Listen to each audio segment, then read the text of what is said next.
but its defeat relies on military precision and patience on the part of citizens. The Department of State Services, DSS, has captured an alleged leader of the Mahmuda terrorist group, Abubakar Abba, in Wawa town in Bogu local government area of Niger State. The intelligence-led operation was conducted without a shot fired, and Abba has since been flown to Abuja for further investigation. Governor Umar Bago described the arrest as a clear demonstration of President Bola Tinubu's commitment to boosting security in the region. Just like you heard, now terrorist Kingpin Abubakar Abba, he was arrested without firing a gunshot. I mean, this can only happen with good intelligence, right? Yes, very right. And you know, we've been saying it on this program. The best way to combat these terrorists is via strong intelligence. And this has shown it. In fact, I love the way the governor put it. It made me happy that we can appreciate one of our own who has put in a lot of work. And that's talking about the Director General of the Department of State Services, Adiola Ajayi. He's been quiet. We've not seen so much of him since he came into office. But we are hearing a lot of things. And now we are seeing the outcome of. And that's what we need. You don't have to talk, but let your resolve make noise for you. You know, this was the kind of operation conducted when the likes of Saddam Hussein and the big terrorist was captured. You know, it's something that you come to announce to people, we have him.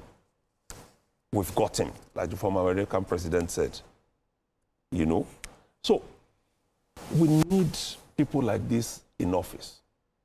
And at the same time, we must also give kudos to the government. Okay. Because the investment we've done, and which we are doing now, in our security agencies are beginning to show. At two levels. Number one, equipment. Okay. Number two, the human resources. Because until when we get people into office who have the capacity to deliver on their mandates, not political appointees. People like who know the job. Who know the job. Because like I always tell people, as somebody who is in the military, once you go past the rank of a colonel across board, you are a political appointee. You are a political appointee. Yeah, right. The president can decide he wants to retire you or not. Retire you or send you away. But at that level also, we should stop the politicking. The politicking.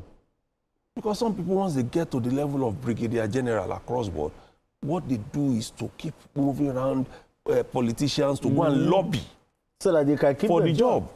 Oh dear. Or the topmost job, because they believe that is where the money is. Okay. All right, but you know, the thing is, now that he's been arrested, do you think his this will lead to actionable intelligence to dismantle his entire network? When I say entire network, I'm talking his financial backers, of course, his other collaborators. I mean, that's of course, because you see, what I loved most was that he was arrested without firing a gunshot. And what it means is that we didn't have to send soldiers to his to engage him, kill some people, lose some soldiers, then we will now arrest him and all that. So that means that intelligence is more important than actual theater of war. And there was no negotiation. No negotiation. Because somebody must have informed the security agencies about his movement and where he will be at a particular point in time without him knowing. Okay. So they must have caught him unawares and it was easy for them to arrest him. Why that is good is that when you want to kill a snake, okay, you cut its head. That's the best way to kill a snake. So when you have the head of a terrorist organization, one, it will cause panic within the rank and file of his foot soldiers. They will be confused. They won't know what to do. They won't have direction, which will help. 2, you will be able to debrief him in custody to be able to know his network, those who are supporting him, where his finances are from. You'll be able to get from him how the modus operandi, and then use that as a base case study to be able to take on other militants or bandits. So because in understanding his modus operandi, you will know where they used to go, where they used to get their arms from, where to get their finances from. So you cannot overemphasize the arrest of this bandit. So I want to commend government for that. I want to commend the security forces because when we criticize them that they are not doing enough, when they achieve things like this, we should give them the flowers. We should appreciate them and commend them. Now that he is in custody, Dotson, for speedy trial, do you think we should have something like a special terrorism court to fast-track proceedings, or we already have something going along that line. We already have something going. It's just that I'm not sure that we have dedicated judges, purely dedicated. They must still undo some other things because, like the Attorney General told us, they've done quite a number of trials this year of those who have been in custody for several months, several years. And they've jailed some of them. So it's a good move. Yes, we can so that we fast track it. Yes, we can fast track it. You know? We can fast track it, yes. But more for me, in this man's case, is the fact that since he's out of circulation, like he said, we now need to know where he has his foot. Soldiers. Even his own foot, everywhere he has it. In money-wise, arms-wise, everything. So when that is all completed, then we can go and try. I mean, yes. Why rush to trial? Because we have him in custody already. Yes. What we need to... DSS, Tosin Ajayi, the DSS has been doing a lot of exploits. How will you describe, the DSS under the leadership of Tosin Ajayi? Commendable. I think he has done well. I think he's been professional in the way he's going about his duty. Because when you are the head of DSS, DSS is a secret agency. You are not supposed to be seen to be talking everywhere. Absolutely. You are not supposed to be seen. Because it's a secret agency. You understand? So he's doing what he's supposed to do. That is what is expected of him.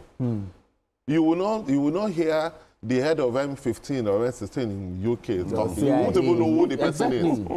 You understand what I'm saying? So it is commendable what he's doing, but he needs to do more because it is the DSS and probably the NIA that should provide most of the intelligence needed to aid our security agencies. And part of the problem that we have that we don't have enough intelligence, especially in our fight against terrorists and bandits. We don't seem to have enough intelligence. So they need to do more in things like this.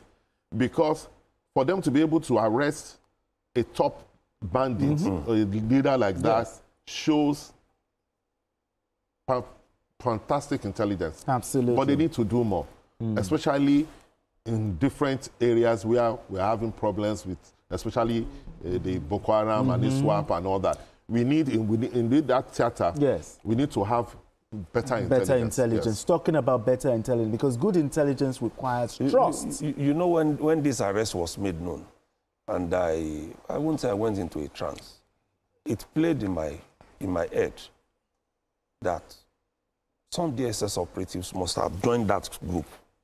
Correct. They must have infiltrated the group. Like a sting correct. operation. Correct. That was what played in my head. Undercover. Because if you want a man like that and you didn't fire a single bullet, then there must be an internal person. But good intelligence. But the thing is, good intelligence requires trust between the security agents and the locals. Yes. How can we improve this? Now, this has been done gradually. And I'll tell you some strange things that the man at the helm of affairs has done.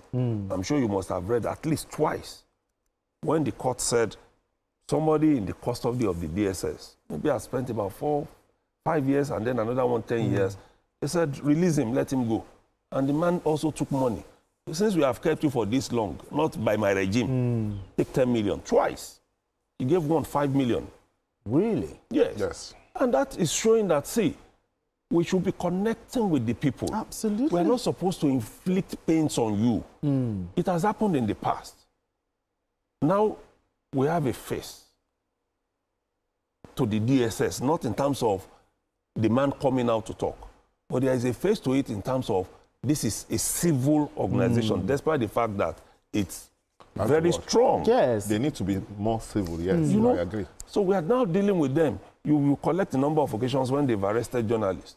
And it's a matter of, Oga, what is happening? And he says, oh, let me find out. And the man is out. Because they've done their due diligence very quickly. It doesn't take 3 years now to profile somebody. Because most times they will tell you they are still trying to profile the person. What he has, why will it take that long? He's dealing with that baggage that he met on ground and dealing with it very well. Because there have been a lot of people in the dungeon of the DSS for years that people have been fighting for. And they're coming out now. Okay. So it's that relationship with the public, I think, is much better now. I mean, with the DSS. how can we improve that cooperation, that trust? You see, intelligence gathering is anchored on trust. Trust, exactly. You must gain the trust of the people. That is when they can give you the intelligence that you need. The people must trust you. They must believe that we are on their side and you are working for them. When they see you as an oppressive security unit, nobody will want to talk to you. Exactly. And then there must be professionalism. On the part of the security? Part of the security. People must know that when they volunteer, information to you, you can guarantee their safety. You understand? If somebody offer you information, and then maybe there is a bad egg within the institution, who let it leak that it was this person. We got this information from these people, and then those people are attacked. You won't get another intelligence. It's anchored on trust. People must trust you. You must do things to earn the trust of the people. Then they can now work in hand with you. And then again, you must be able to recruit from each location people who can quickly earn the trust of the other party. For example, like I said, for you to be able to arrest that guy, some people must have joined that organization. Yes, they must have been within that organization. They must have earned the trust of that leader. Yes. And then got close to him to be able to know what he does and where he moves to. So it will be easy to isolate him and get him. Because you have first-hand information from people. So, and you can only do that when you recruit from that immediate environment. It makes it easier for the man to be able to trust those people. For example, if you recruit from maybe the local government in Niger State, your security operatives that will infiltrate that organization, it will be much, much easier than for you to come to Lagos or come to Ogun to get some people. Exactly. You know, because these are people, they know the terrain. And then you can trust immediately. So you need to work more on the people. They need to be able to get more to the relationship with people, so that based on that they will be able to gather the intelligence that they need. I mean, now to round off this this conversation, what impact is this intelligence-led operation?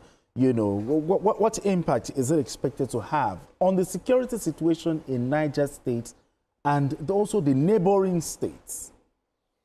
What impact will it have? It won't even be those 2 states alone, because this has sent a signal to others that we are inside of your operation. That's the signal it has sent, that we can get you any minute. That's what happened. I think our major target is Bello Turji. No, we'll get him. we're going to get him. You know when we are going to get him? You see. You see, like I said, when you get the head of a group, one, you send panic. down that group. But not only that, other groups will be scared. For them to get this one, because they are scared, they'll probably make mistakes. Errors. Oh, that's true. Because they will need to, they will be scared, they will want to move from where they have been saved to and another then move place. to another place and all that. Because they will believe that, oh, they've arrested this man. I could be next. Okay. Why was it so easy for them to arrest him? Oh, they've infiltrated this group. How am I sure they've not infiltrated my group? Okay. So, and that will help. Exactly. Because it sends a message, that we know what we are doing, we know where you are, and we are going to come for you. Absolutely. And we are going to get you. And there's no way the other groups will not be scared. Because, like I said, it's a different thing if you attack the enclave and then you succeed in arresting the guy. But if you can get somebody that easily without firing a shot and is in your custody, it will make the others to panic. And don't forget, these people work together. Of course, yes. Now, Toji has lost a major ally here. Yeah. Because whether it's guns or whatever they supply to him, he has lost that. So there is no more working together in that axis. And that is going to affect his operations in other places, up to Zamfara. I mean, this also says that, this also brings to the conclusion that the president promised Nigerians that, hey, Nigeria will be safe. And he is keeping to that word. Yes, we are not safe yet. But he has made that promise. But we can see that they are making progress. They are making progress. You know, the other day, there was a time we discussed and we said, when the National Security Advisor came on board, people said, oh, because he was a police officer, doesn't mean he may not be able to do it. But he's doing the job. Exactly, we are seeing it. We are seeing it. Appointments. He's doing the job. He's doing the job. It's just that, like Oliver Twist, we want them to do more. We want them to do more. All right, gentlemen. All right, gentlemen. It's a fine place for us to leave it. I really enjoyed the conversation, Dr. Oladipo. Thank you so much for doing this with us. Mayor, thank you so much. I've really missed you. Thank you for having me. Thank you so much for doing this with us. And that's it on Journalist Hangout today. Join us tomorrow for another episode of the program. You can watch the repeat broadcast of this episode tonight at 11.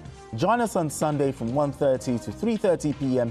for Journalist Hangout on Sunday. We are on YouTube at youtube.com/TVC News Nigeria. I am Benga Oreshegun. Bye for now.